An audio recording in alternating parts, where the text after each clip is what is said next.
Hey guys, I'm going to review the video that Abby Sharp made about Dr. Eric Berg. Oh God. This is like bottom of the barrel YouTube bad. Hey everyone, I'm Abby Sharp. Welcome to Abby's Kitchen. The stupid intro.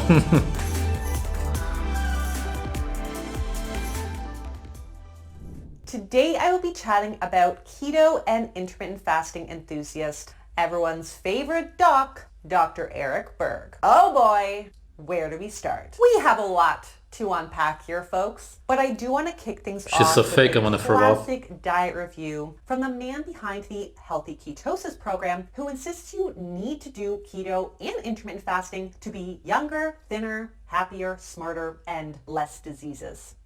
Keto is going to keep you younger. I don't agree with the starvation. That's quite a tall order there, bud. I don't know what you're talking about, but my gut says no. But let's take a look at what Dr. Berg himself eats apparently every single day from his video with over 1 million views. I will usually get up about 5:30 It sounds like she's jealous that he gets so many views, really. in the morning, and I will have coffee, a very small cup of coffee.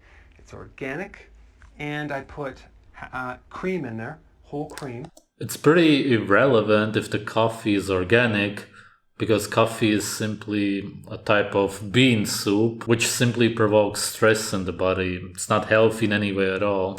And it's grass-fed, organic. Half a teaspoon of xylitol.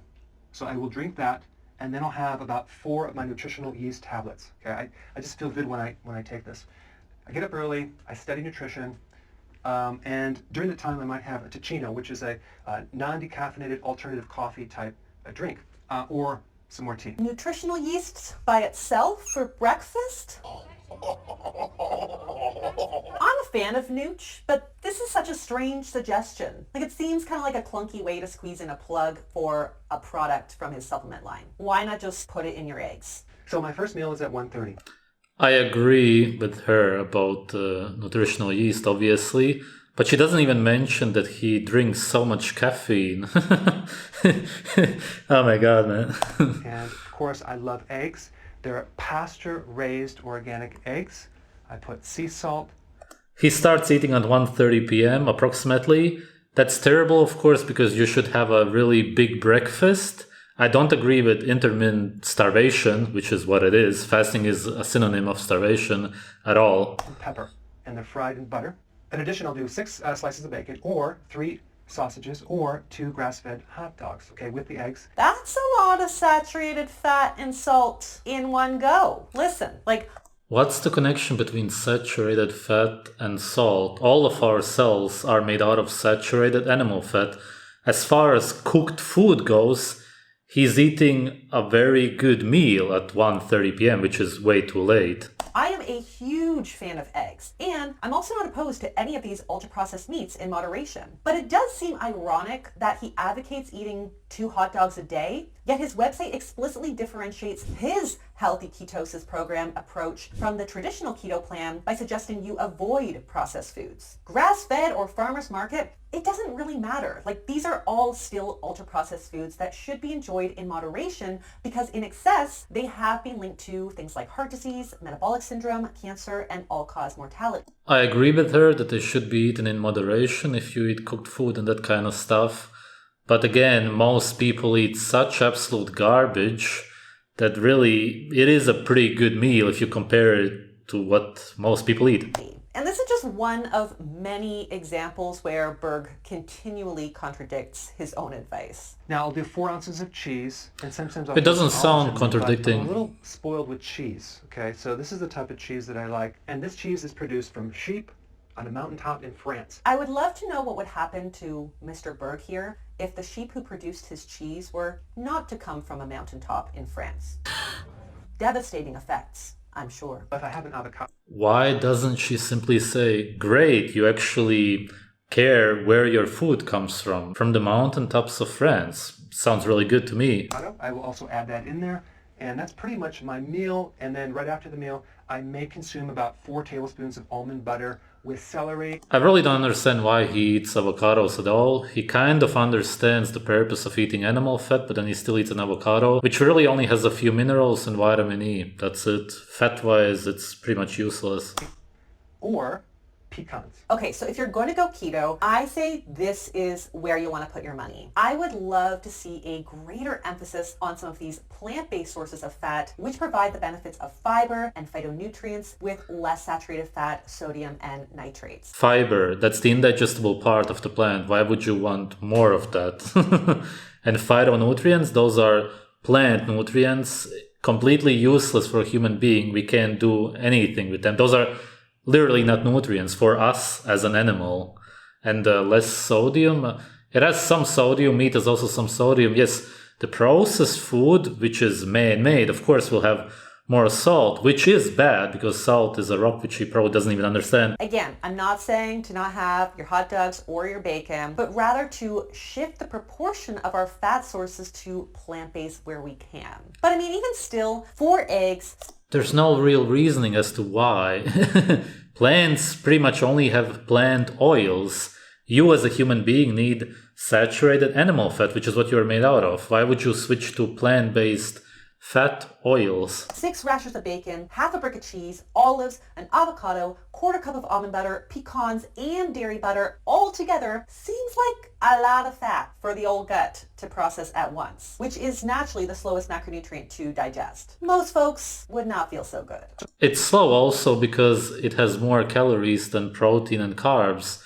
It's supposed to give you slow energy. That's the whole purpose of eating fat. What do you not understand? So I will add my electrolyte powder, wheatgrass juice powder in a mason jar, shake it up, and drink that down. It seems to give me some good energy through the afternoon. So I want to clarify this. Electrolytes and powders do not give you energy, calories do. And specifically for folks who are not in ketosis, carbs are the energy source of choice. I just think as a professional, Berg needs to be a little more cautious about some of the claims that he makes about supplements that he sells himself. What is she talking about exactly? If you have problems with minerals, then of course a mineral boost, if you like, is going to help you. I would never recommend what he is recommending specifically. I would recommend eating seafood, oysters and whatnot for minerals. But of course, somebody who has an imbalance or simply is low on some minerals is going to feel an energy boost. Absolutely. Electrolytes are, however, helpful for some when doing keto or fasting because a drop in insulin can increase water and electrolyte loss. So if you're feeling some of the symptoms of hyponatremia like headaches, lightheadedness, fatigue, nausea, and muscle cramps, it's worth seeing if a little extra sodium can help. Wheatgrass, on the other hand, isn't stimulating nor... Sodium is the last thing that anybody needs, especially somebody who does keto, for sure. Now, about 5:30 is when I'll eat dinner. Okay, I'll have a huge salad. I'm talking like about 10 cups, okay, all at once. And I don't do spinach. I do other types of lettuce leaves and cabbage. Cut bell pepper. I'll stick sometimes an avocado on there. Bell pepper, avocado, those are fruits? Maybe some other vegetables. Sometimes pork rinds and seeds, roasted seeds. Pork rinds, I would agree with. Again, if you eat cooked food, I don't know why he would add any seeds to the salad. Seeds are the most toxic part of any plant. That are salty with sea salt, okay? So then I'll have my grass-fed beef or pork sausage, which is from the farmer's market again, wild-caught salmon as my protein. And sometimes for dinner I'll have the summer sausage, probably half of this with cheese. 10 cups? Oh dear Lord. Like, again, I'm happy to see some vegetables going on, but this diet is screaming indigestion and bloat.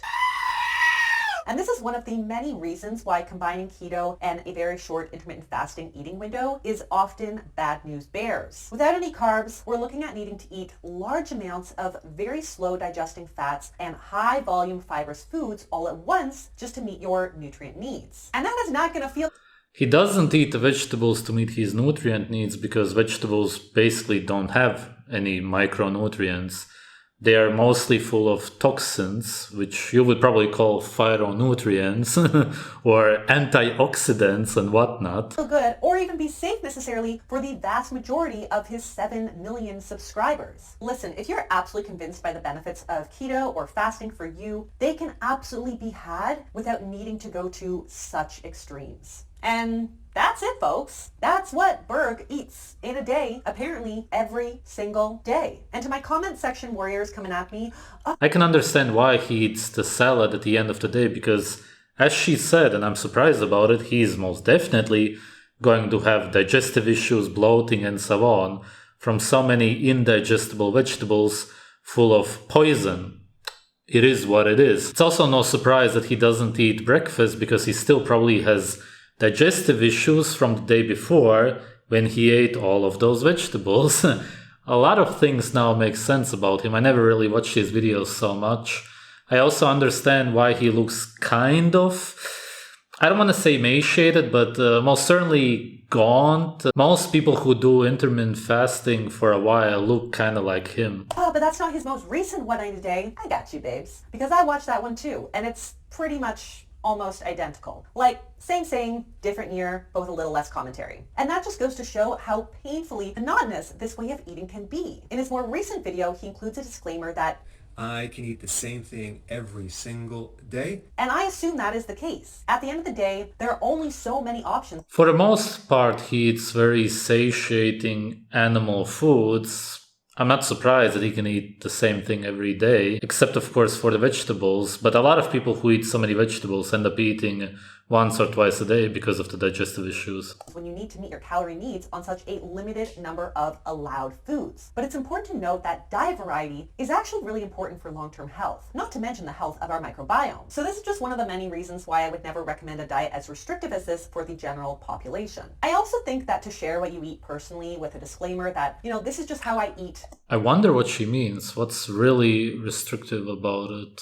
Is one thing. I am actually not against intermittent fasting or the keto diet for the right person. If it works for you and you feel good eating that way, amazing. Like, you do you. But when a health professional's personal diet becomes the only diet they promote and prescribe, we're playing in grossly unprofessional waters. No nutrition professional would only recommend a singular way to eat. Our job is to shelve our own bias, acknowledge that all bodies are unique, and to take into consideration an individual's.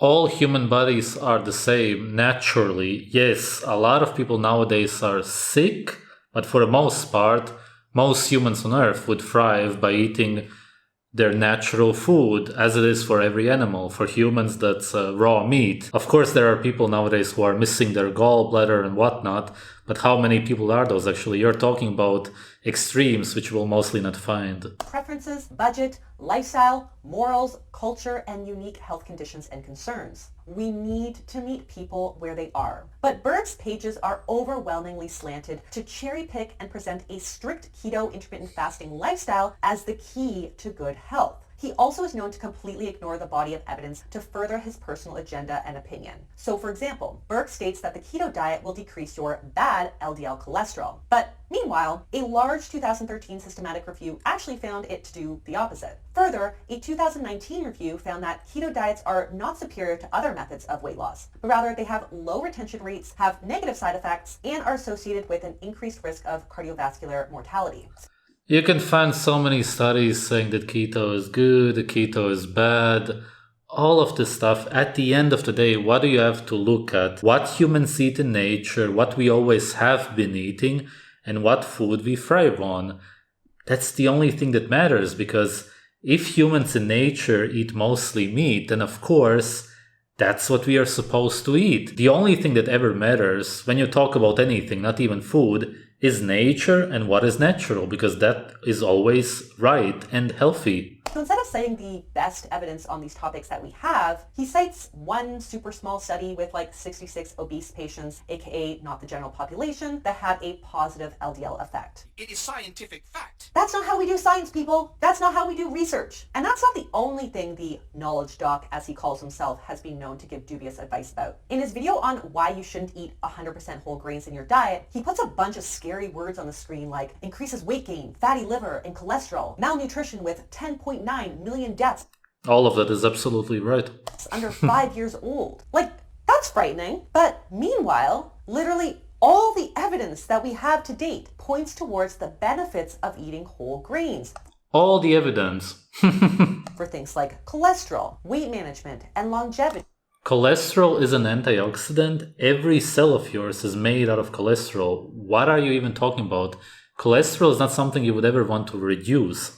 Like, the evidence in support of whole grains, of all things, is pretty indisputable. Hard stop. In another video, Whole grains basically don't even exist in nature. It's a completely new, man-made food. It's incredibly toxic. You're eating seeds of the plants, which are, as I said before, the most toxic part of the plant. It's just so stupid. I have to give the guy's team credit for his clickbait talent, but when the content itself is also like total BS, I get pissed. I am so freaking pissed. Take his blood sugar support for These clips that she puts in between the clips, she's really trying to be cool or something. It's really sad. example, which I do feel is kind of crossing an ethical line in a lot of ways. Healthy people don't need supplements to fix their blood sugars, and folks who do need support because they have diabetes or insulin resistance should be working with their healthcare team on an appropriate, safe strategy. Taking freeze-dried grass-fed bovine pancreas is not a safe or evidence-based way to fix your pancreas. In fact, there's no evidence on the safety of this for humans, and the only other product that If you have a problem with an organ, then the best thing you could possibly do is eat that specific organ. Absolutely. I wouldn't recommend getting some kind of powdered, freeze-dried garbage, of course. I could see that uses bovine pancreas is in dog food. I don't want to yuck anyone's yum, but no. I also think it's important to note that my team and I looked but found no mention of third-party Most dogs eat better than humans nowadays, and our natural diet is pretty much the same. testing on any of the supplements, which if you're a regular Abby's Kitchen viewer, you know should be red flag number 1. And it gets even more dangerous than this. He's been accused of spreading misinformation linking vaccines to autism, which is a dangerous assertion that has been thoroughly debunked. He also shares tips on what to do when your child does have autism, including, surprise, surprise, go keto, cut out grains, intermittent fast, and detox from heavy metals. Honestly, I don't agree with the intermittent starvation, but everything else... the fact that Google hasn't de-indexed this guy's website is irresponsible as Ultimately, this is what happens when healthcare professionals overstep their professional boundaries and scope of practice. I never want to disrespect the work of any allied health professional or paint them all with the same brush. But it's people like Dr. Berg who give chiropractics a bad reputation. Let's get one thing straight. Chiropractors are not dietitians, and while they can use the term doctor, they are also not medical doctors. Obviously, he studied nutrition way more in depth than you did, and you are an actual nutritionist. Officially. And constantly branding himself as doctor without clarifying that he was a chiropractor, not an MD. Again, no offense to chiropractors. I know there are a ton of talented and evidence-based practitioners out there, but I do wish that they had a different designation that didn't lead to this confusion. Same with MDs, who I also support, but whose MDs don't really know anything about nutrition. What are you even talking about anyway? What's your point? approach and scope are very different compared to MDs. Ultimately, I rarely watch a YouTube channel that fills me with such rage. Most of the time when I critique the misinformation I see from influencers on YouTube, I feel some personal empathy and compassion because most influencers have just been misled on their wellness journeys themselves. While they still should be held responsible for their content, I often think they genuinely don't mean to do harm. But people like Dr. Berg should and do know better. He was taught his scope. He was taught how to read, interpret, and cite research. He was taught he is to do no harm. But with over 7 million vulnerable subscribers, I see a lot of potential harm. She really sounds jealous, and it's very clear that she doesn't understand the first thing about nutrition and is actually promoting very dangerous things such as whole grains for human beings. Grains. So please, if you see one of his videos pop up in your feed, scroll on by. Like, nobody's got time for science denial. Nobody really And cares on that about your note, opinion. That is all that I have for you guys today. If you like this video, be sure to give it the thumbs up. Some very gullible, naive girls who don't understand anything at all about nutrition watch Abby Sharp's channel.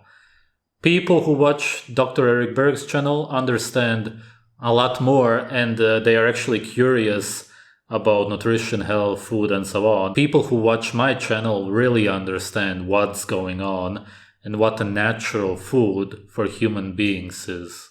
Thanks for watching, guys. Just feels like it's all going to a call to action to reduce the stigma around mental illness and getting help for your mental illness. The real issue is just that I need to get my anxiety better under control, and that might mean more medication in the future.